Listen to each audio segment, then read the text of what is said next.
everyone good to go? Okay, we welcome the Colorado Buffs, head coach JR Payne, Frida Formann, and Aaronette Vonleh.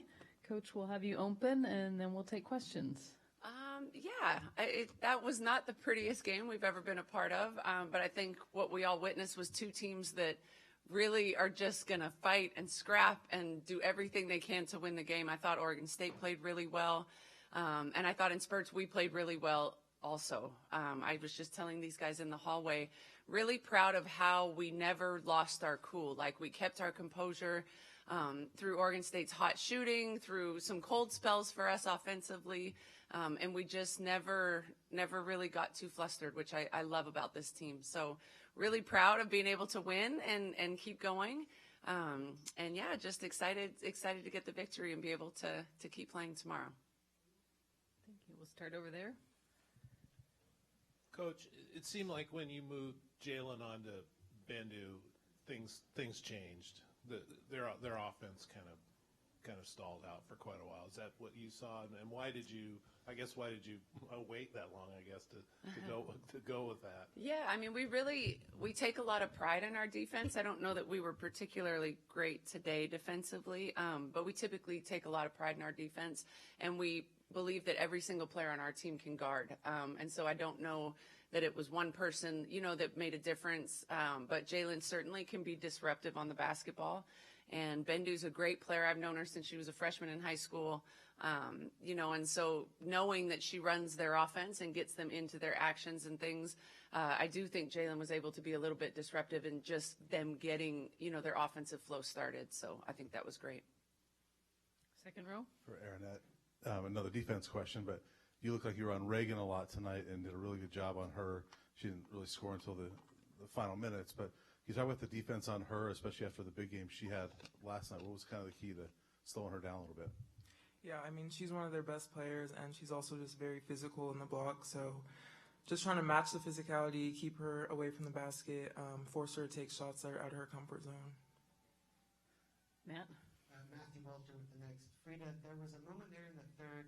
Jalen gets a steal, and somebody gets fouled. I don't remember who, but she turns to you and she says, "That was you."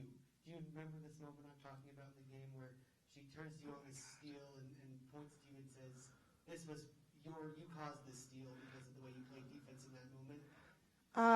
I think I remember what you're talking about. And then sort of to follow up on that third quarter, you guys went on that run. You really locked up on defense, got some turnovers, really ran out in transition.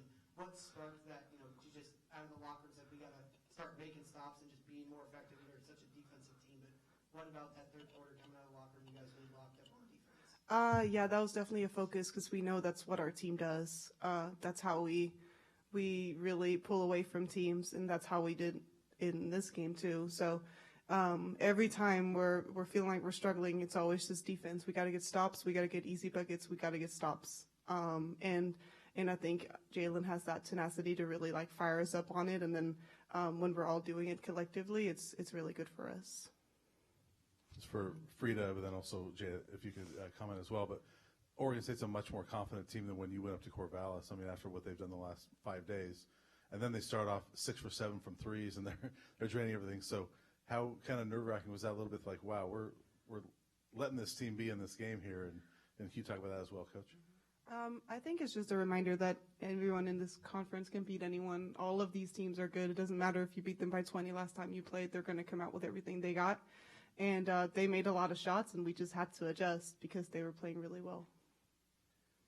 Yeah, I mean, I think I always have thought Scott's one of the smartest coaches around, and so we knew that they would, make the adjustment to have a player like Talia go out, who's one of the best guards in the conference. We knew that there would be some sort of adjustment, that they would make to remain competitive.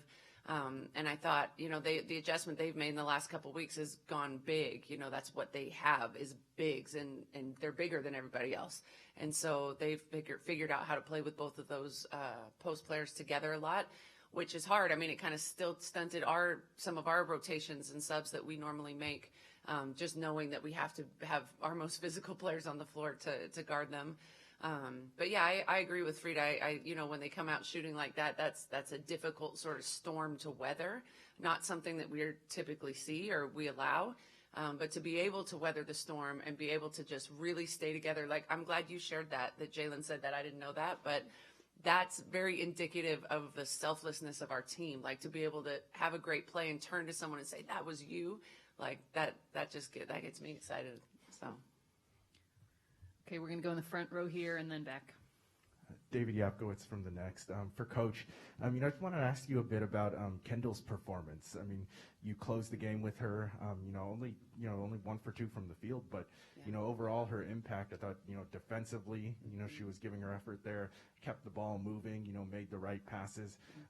Just in the second half there, what did you see out of her in terms of, your decision to kind of play her, a long stretch there? Oh, yeah.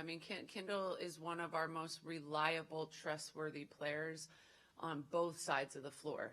She plays multiple positions for us. She's incredible defensively.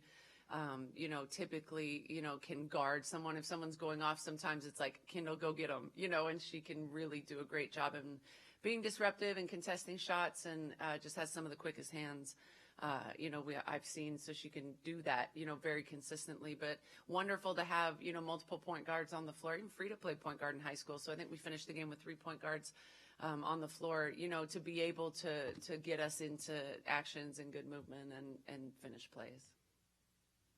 Coach, Troy Finnegan of Bold.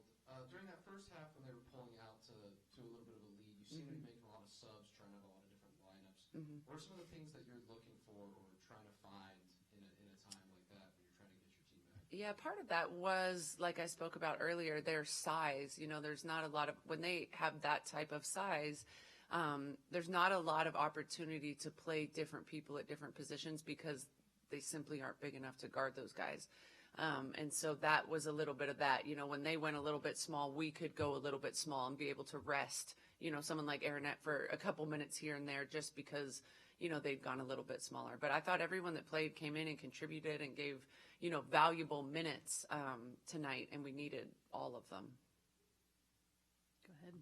JR, if this day of this conference tournament has taught us anything, is this league as deep as any conference, and not better than any conference in the country. Just talk about, Washington State pulls the upset. You're playing 11 seeded Oregon State. Just how deep this conference is, and the fact that you get to play. There's going to be a new person in the championship game because you and Washington State have never been there. Just the depth and what that means for programs playing this conference as the postseason continues. Yeah, Frida spoke about it earlier, but we truly believe that any team in this league can beat any team in this league.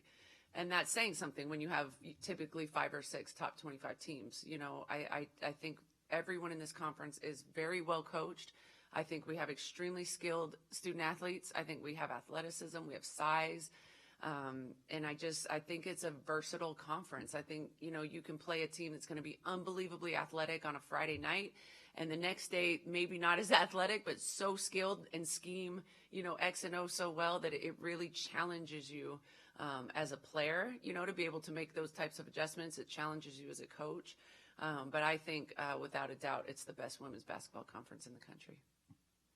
Coach, over here. Way in the back here. Cameron Derby, KZI9 Eugene. Kind of building off of that, earlier Tara and Kelly Graves were talking about how many teams should get into the NCAA tournament from this conference. Tara came up with 8.